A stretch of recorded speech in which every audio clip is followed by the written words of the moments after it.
തിരുവനന്തപുരം നഗരത്തിലെ കവർച്ചയിൽ 5 പ്രതികൾ പിടിയിലായി എന്ന സന്തോഷകരമായ വാർത്ത. ഇവരെ തിരുവനന്തപുരം ഫോർട്ട് സ്റ്റേഷനിൽ ഇപ്പോൾ ചോദ്യം ചെയ്യുന്നു. വീട് കയറി വയോധികയെ ആക്രമിച്ച് 10 ലക്ഷം രൂപയുടെ സ്വർണ്ണാഭരണങ്ങൾ കവർന്ന കേസിലെ പ്രതികളാണിവർ. ഷബീദ് റാവുത്തർ തിരുവനന്തപുരത്ത് നിന്ന് കൂടുതൽ ഡീറ്റെയിൽസ് നൽകും. ഷബീദ്, പറയൂ. Good morning again. അല്പസമയം മുൻപാണ് നമ്മൾ ഈ ഞെട്ടിക്കുന്ന വാർത്ത, അല്ലെങ്കിൽ തിരുവനന്തപുരം നഗരമധ്യത്തിലേക്ക് ഇങ്ങനെ ഒരു കവർച്ച നടക്കുമോ എന്നൊക്കെ നമുക്ക് ആശ്ചര്യം തോന്നാവുന്ന ഒരു വാർത്ത അത് പുറത്തേക്ക് പറഞ്ഞത്. അതായത് പട്ടാപ്പകലായിരുന്നു വീട്ടമ്മയെ വീട്ടിൽ കയറി അവരെ ആക്രമിച്ച ഏതാണ്ട് 10 ലക്ഷത്തോളം വരുന്ന സ്വർണ്ണാഭരണങ്ങൾ കവർന്നത്. ശേഷം ഈ പ്രതികൾ സംസ്ഥാനം വിട്ടു എന്നുള്ളതായിരുന്നു പോലീസിന്റെ ആദ്യ സംശയം. എന്നാൽ ഫോർട്ട് പോലീസും തിരുവനന്തപുരം സിറ്റി പോലീസും ഇപ്പോൾ നടത്തിയിട്ടുള്ള സംയുക്ത ശ്രമത്തിനൊടുവിൽ ഈ പ്രതികൾ 5 പേരെയും പോലീസ് പിടികൂടിയിട്ടുണ്ട് എന്നുള്ളതാണ് ഇപ്പോൾ നമുക്ക് ലഭിക്കുന്ന വിവരം.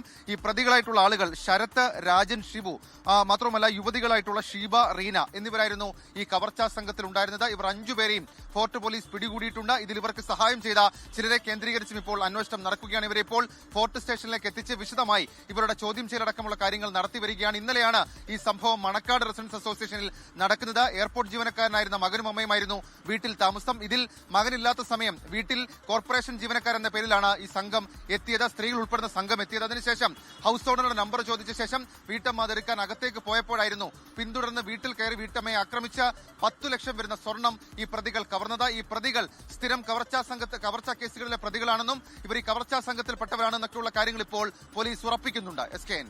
ലോകത്തെവിടെയായാലും ഏത് സമയത്തും 24 വാർത്തകളും ഓഗ്മെന്റഡ് റിയാലിറ്റി പാക്കേജുകളും എക്സ്പ്ലെയിനറുകളും വിശദമായി കാണാൻ ഞങ്ങളുടെ യൂട്യൂബ് ചാനൽ നിങ്ങൾക്ക് സബ്സ്ക്രൈബ് ചെയ്യാം.